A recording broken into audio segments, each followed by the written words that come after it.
오늘 주신 하나님의 말씀은 레위기 4장 22절에서 35절까지 말씀입니다. 레위기 4장 22절에서 35절까지 제가 봉독해 드리도록 하겠습니다. 만일 족장이 그의 하나님 여호와의 계명 중 하나라도 부지 중에 범하여 허물이 있었는데 그가 범한 죄를 누가 그에게 깨우쳐 주면 그는 흠없는 순염소를 예물로 가져다가 그 순염소의 머리에 안수하고 여호와 앞 번제물을 잡는 곳에서 잡을지니 이는 속죄죄라.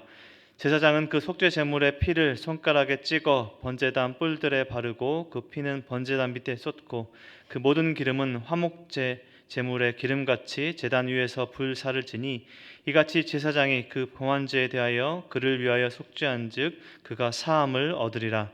만일 평민의 한 사람이 여호와의 계명 중 하나라도 부지 중에 범하여 허물이 있었는데 그가 범한 죄를 누가 그에게 깨우쳐 주면 그는 흠없는 암염소를 끌고 와서 그 범한 죄로 말미암아 그것을 예물로 삼아 그 속죄 제물의 머리에 안수하고 그 제물을 번제물을 잡는 곳에서 잡을 것이요 제사장은 손가락으로 그 피를 찍어 번제단 뿔들에 바르고 그 피 전부를 제단 밑에 쏟고 그 모든 기름을 화목 제물의 기름을 떼어낸 것 같이 떼어내 제단 위에서 불살라 여호와께 향기롭게 할지니 제사장이 그를 위하여 속죄한즉 그가 사함을 받으리라.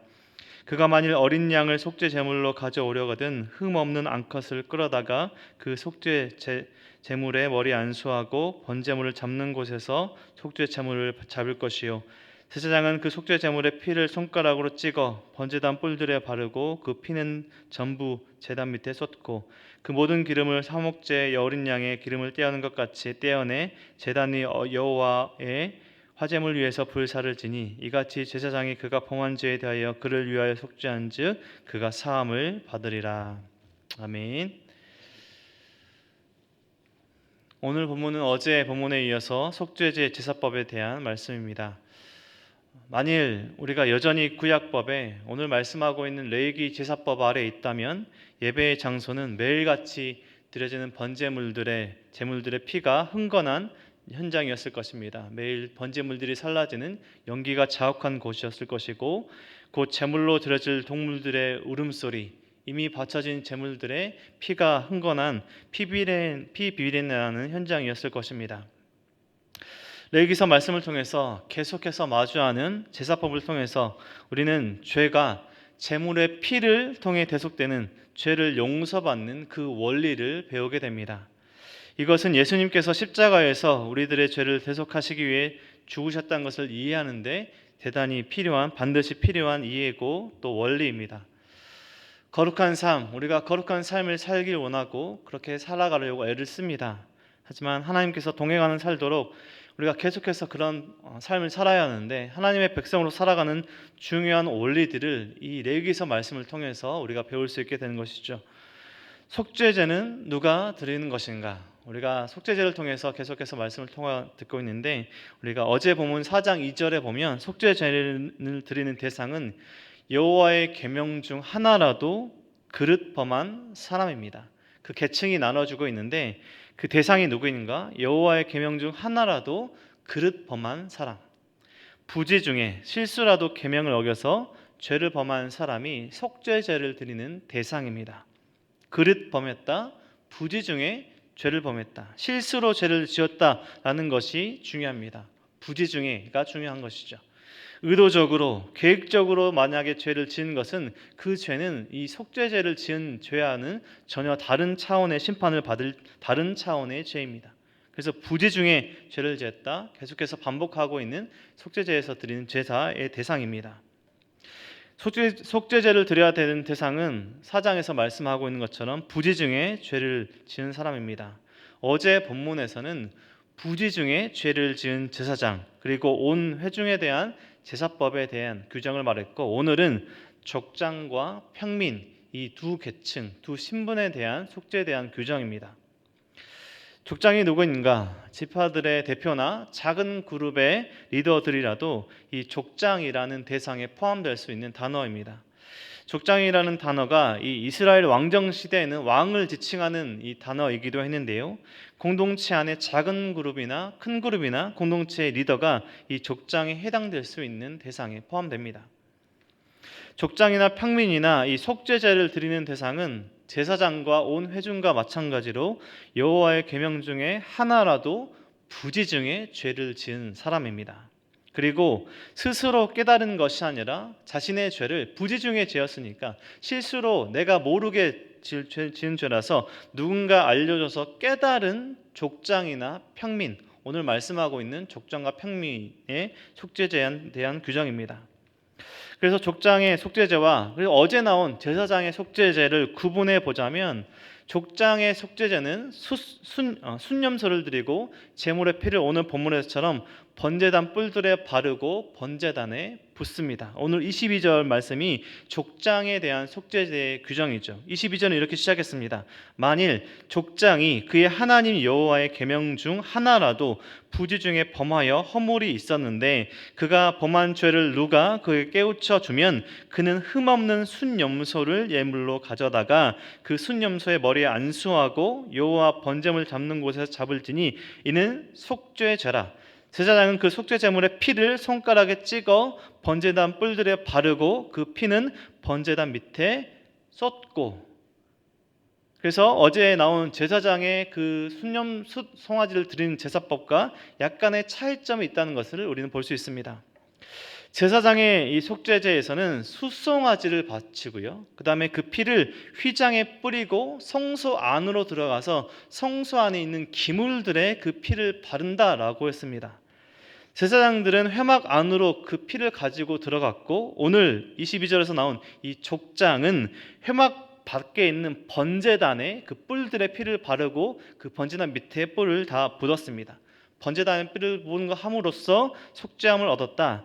제사장과의 속죄제는 약간의 차이점이 있음을 우리는 볼 수 있습니다.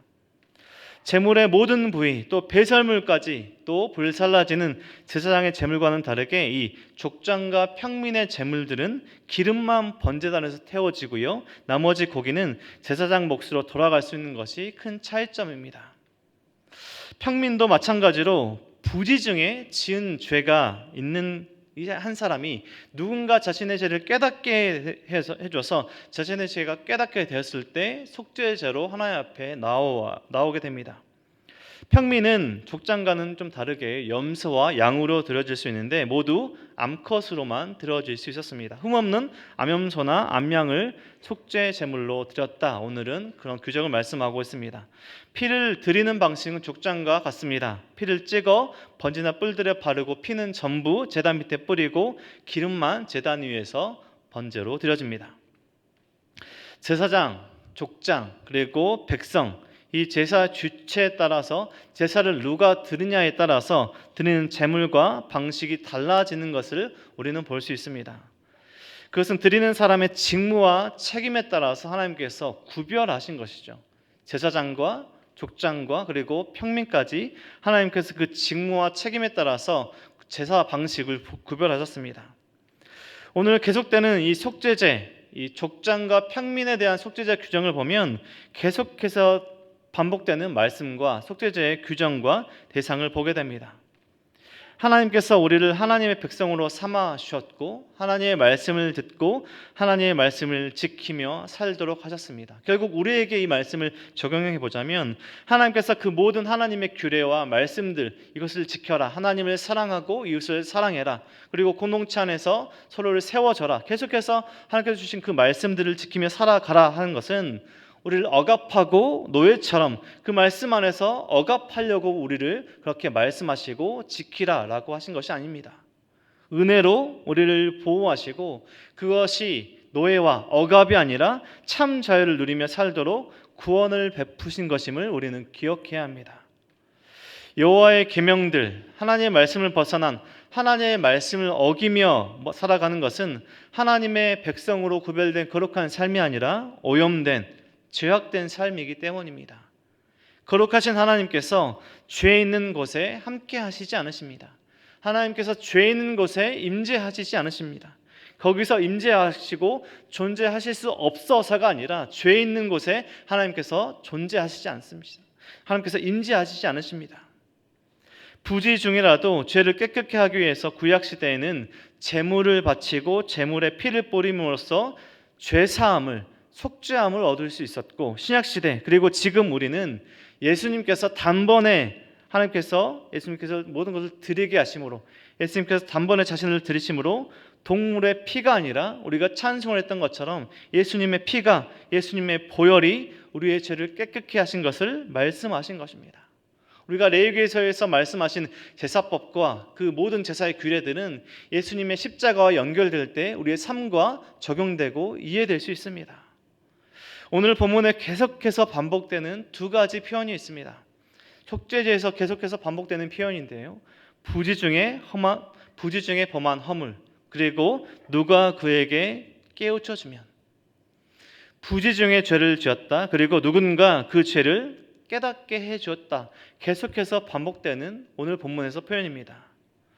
족장이나 평민이나 리더나 팔로워나 살아갈 때 의도적인 또 계획적인 죄가 아니라 부지 중에 죄를 지을 수 있습니다.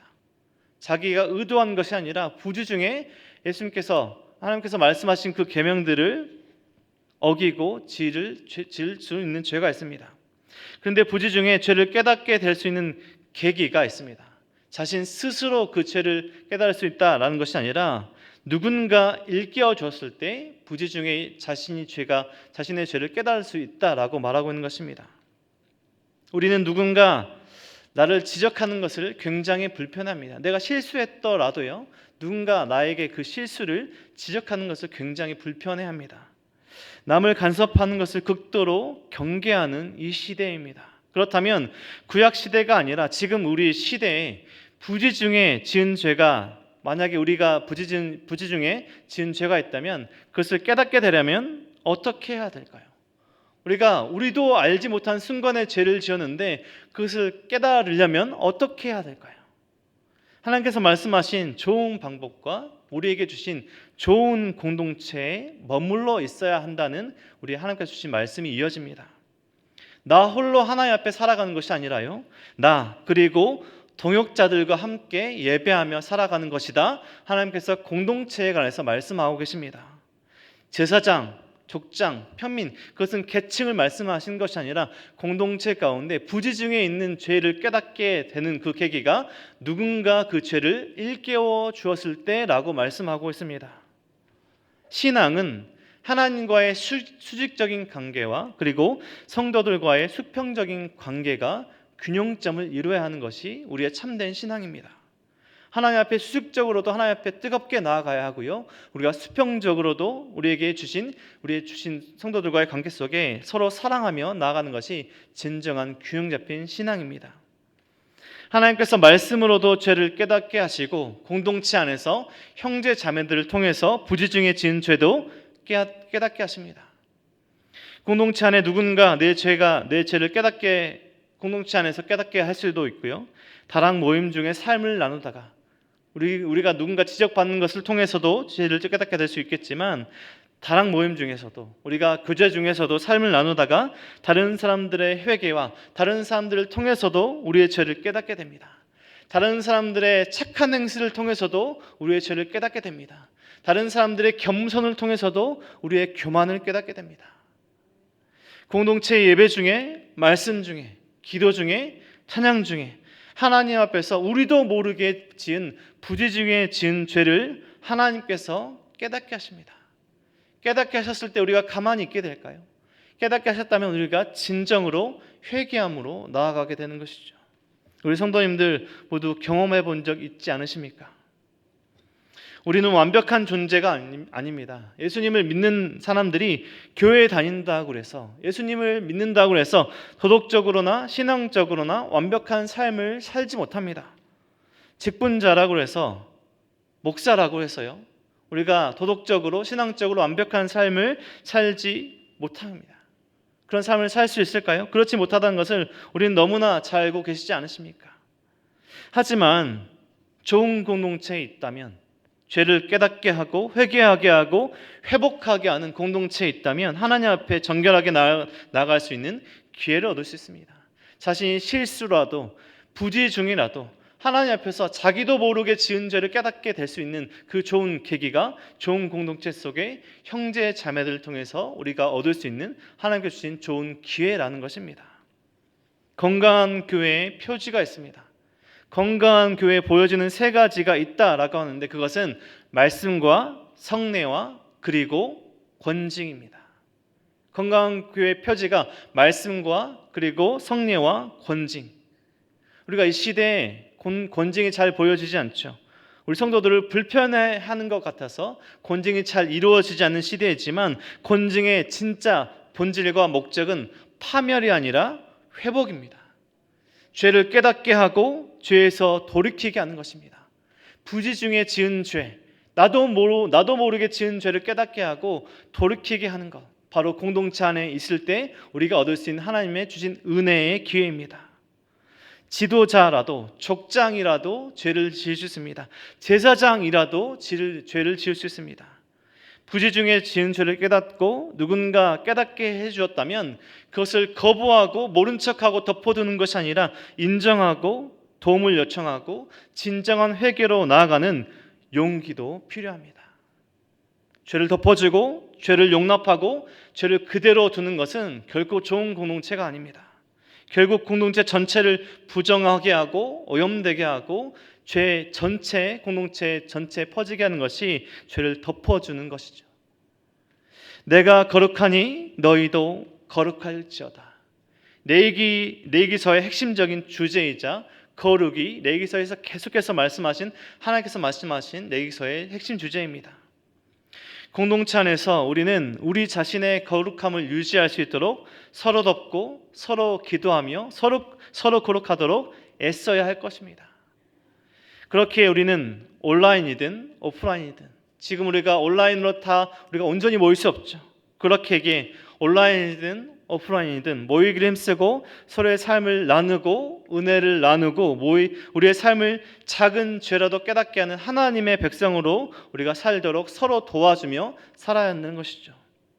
오늘 지금 이 시간 누군가를 통해서 말씀을 통해서 예배를 통해서 하나님께서 깨닫게 하신 부지 중에 지은 죄가 있으십니까? 다락방 모임 중에 누군가 다른 형제 자매를 통해서 깨닫게 하신 죄가 있으십니까? 나의 죄를 인정하고 하나님 앞에 용서를 구하고 내가 부지 중에 지은 누군가에게 직접적인 상처와 또 아픔을 주었다면 직접 용서를 구할 용기를 가져보십시오. 용기를 내어보십시오. 하나님께 용기를 구해보십시오. 하나님께서 기뻐하시는 공동체는 서로의 죄를 고백하며 서로의 회복을 도우며 결국은 서로 사랑하는 공동체입니다. 죄를 덮어주고 죄를 용납하는 것이 아니라 서로의 죄를 회개할 수 있도록 덮고 서로 사랑하는 것이 하나님께서 기뻐하시는 공동체이죠. 저와 우리 성도님들의 삶이 우리 은혜동산교회가 지금 이 땅의 모든 교회가 하나님 앞에서 정결하도록 애쓰며 하나님께서 기뻐하시는 거룩한 한 성도, 우리 성도의 가정, 우리의 공동체, 거룩한 한 공동체가 되는 하나님의 백성으로 오늘 하루를 하나님께서 기뻐하시는 거룩한 삶을 사는 우리 모든 성도님들의 삶이 되시길 주님의 이름으로 간절히 축원드립니다. 함께 기도하겠습니다. 하나님 감사합니다. 오늘 말씀으로 깨닫게 하시니 감사합니다. 하나님, 우리가 하나님의 백성으로 하나님의 자녀로 또 예수를 믿으며 살아간다고 하지만 우리가 부지 중에 우리도 모르고 지은 죄가 있음을 고백합니다. 하나님, 우리를 이것을 깨닫게 하시고 우리 공동체 안에 우리 형제 자매를 통해서 깨닫게 하실 때 우리가 그 죄를 인정하고 하나님 앞에 회개함으로 나아갈 수 있는 용기 또한 우리에게 부어 주옵소서. 하나님, 우리가 거룩한 공동체를 이루도록 서로 애쓰며 서로 사랑하며 우리가 서로를 회복할 수 있도록 서로 도우는 우리가 될 수 있도록 도와주시고 우리가 하나님께서 기뻐하시는 거룩함을 이루는 한 성도, 거룩함을 이루는 우리의 가정, 거룩함을 이루는 공동체가 될 수 있도록 우리를 붙들어 주셔서 하나님 오늘 하루를 주신 하나님께 하나님께서 기뻐하시는 오늘 하루를 살아갈 수 있도록 오늘 하루 동안 하나님께서 은혜로 부어주셔서 모든 것 감사드리며 우리를 사랑하신 예수 그리스도 이름으로 기도드립니다. 아멘.